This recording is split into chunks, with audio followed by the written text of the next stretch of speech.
Kita lanjut teman-teman. Kemampuan berpikir kritis ini sangat diperlukan ya dalam melakukan implementasi keperawatan. Maka dari itu video kali ini kita akan membahas mengenai kemampuan berpikir kritis dalam melakukan implementasi keperawatan. Tujuan pembelajaran pada video ini kita akan sama-sama mengetahui mengenai konsep berpikir kritis dalam implementasi keperawatan. Baik. Ada dua keputusan besar yang dibuat oleh perawat biasanya dalam melakukan implementasi keperawatan, ya, yang kaitannya dengan berpikir kritis. Pertama, menentukan kekuatan dan masalah pasien saat pembuatan konklusi atau simpulan dari pengkajian dan sepanjang fase diagnostik. Ini merupakan hal yang mendasar menurut saya. Kenapa? Karena yang namanya kita melakukan pengkajian, kita melakukan asesmen, biasanya kan mempunyai banyak data yang dapat kita himpun. Sedangkan kita nanti harus menentukan masalah mana yang menjadi perhatian kita ya untuk diselesaikan di perencanaan dan diimplementasikan dalam implementasi keperawatan. Oke. Kemudian dalam memutuskan perencanaan asuhan tersebut, kita harus bisa menentukan kekuatan pasien atau keluarga guna untuk menakar mana implementasi yang bisa didukung sepenuhnya oleh pasien, mana implementasi yang emang full kita sebagai perawat mengerjakannya. Kemudian, seberapa besar masalah yang dialami pasien, ya, itu juga akan mempengaruhi kita dalam membuat suatu konklusi dari hasil pengkajian. Kemudian di sepanjang fase diagnostik kita juga akan selalu memerlukan kemampuan berpikir kritis. Kadangkala saat kita melakukan implementasi keperawatan akan timbul masalah-masalah baru yang ada pada pasien. Ketika timbul masalah baru pada pasien, otomatis kan akan mempunyai masalah yang berbeda lagi, ada kegiatan diagnostik lagi yang harus kita lakukan. Bisa saja akan muncul masalah keperawatan baru saat kita melakukan implementasi keperawatan. Kenapa?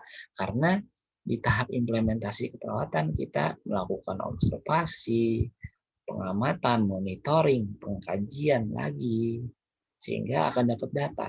Ketika data itu menyimpang dari nilai normal atau tidak seharusnya, pastinya akan ada masalah keperawatan yang mungkin muncul dan sesuatu ini yang baru, ya. Sehingga keputusan pertama ini sangat menjadi perhatian untuk kita. Yang kedua adalah merencanakan dan memilih intervensi yang sesuai berdasarkan riset dengan menggunakan sistematis. Seringkali kita melakukan implementasi dari intervensi itu tidak sistematis, sana kemari. Kemudian tidak semua implementasi kita itu kadang mempunyai based on practice, based on evidence. Harusnya kan berdasarkan evidence base ya, berdasarkan hasil-hasil riset, lalu implementasi kita itu kita kerjakan ya, biar ada dasar dari implementasi dikerjakan itu ilmiahnya ada ya. Kenapa?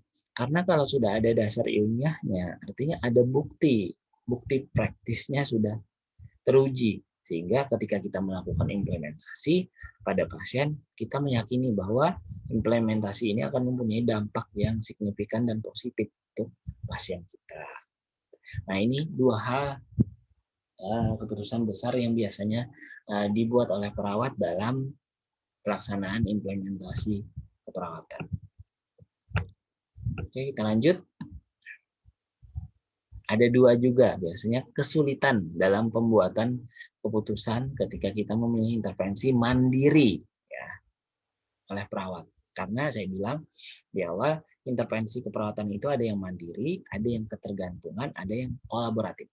Ini adalah kesulitan dalam membuat keputusan ketika kita memilih intervensi mandiri seorang perawat. Yang pertama, Tidak adanya data objektif mengenai kemungkinan konsekuensi dari intervensi yang dilakukan.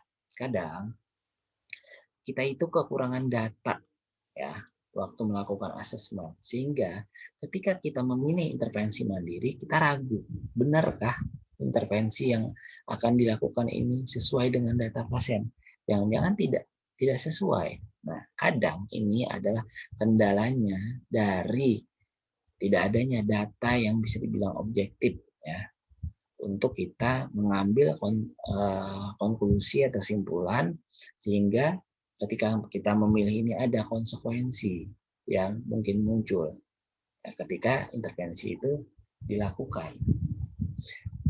Sehingga autokoreksi buat kita adalah saat proses asesmen kita benar-benar harus mendapatkan data yang baik guna menjadi dasar kita melakukan nanti intervensi dan diimplementasikan sesuai dengan kondisi yang dialami pasien. Yang kedua adalah intervensi keperawatan sering tidak terpisah dari tindakan medis. Contoh, memasang kateter, memasang infus, melakukan penyuntikan administrasi obat di sini itu tidak terpisah dari tindakan-tindakan medis. Lalu tindakan atas dasar tindakan kolaboratif tadi, tindakan mandirinya yang mana? Pertanyaannya. Nah, ingat ya, tindakan implementasi keperawatan tidak hanya selalu tentang intervensi kolaboratif. Ada intervensi yang kita memonitoring, ada intervensi yang kita terapeutik, ada intervensi yang kita edukasi. Sehingga, walaupun intervensi tersebut berupa intervensi kolaboratif ya, tidak terpisah dari tindakan medis, tapi observasi, terapeutik, dan edukasi yang dilakukan oleh perawat bisa. Ya. Contoh, kita memasang kateter pada pasien. Itu tindakan medis. Intervensi keperawatan tidak terlepas dari pemasangan kateter tadi. Apa? Observasi. Yang pertama, observasi. Apakah ada hal-hal penyulit kita dalam melakukan pemasangan kateter tadi? Apakah ada jejas atau luka atau infeksi pada alat kelamin yang akan dipasang kateter? Itu diobservasi, dimonitoring. Kemudian terapeutik. Kita bisa datang ke pasien dengan baik, menjelaskan apa yang akan kita lakukan. Ya, ini kaitannya juga dengan edukasi. Ya, kita memaparkan apa yang akan kita lakukan kepada pasien, gunanya pemasangan kateter ini apa, konsekuensinya jika tidak dipasang apa, bisa kita melakukan edukasi pada pasien. Sehingga sebenarnya kesulitan yang kedua ini, intervensi keperawatan sering tidak terpisah dari tindakan medis, sebenarnya bisa diantisipasi dengan cara kita mengerjakan tindakan yang kategorinya bisa observasi monitoring, bisa terapeutik, dan juga bisa tentang edukatif.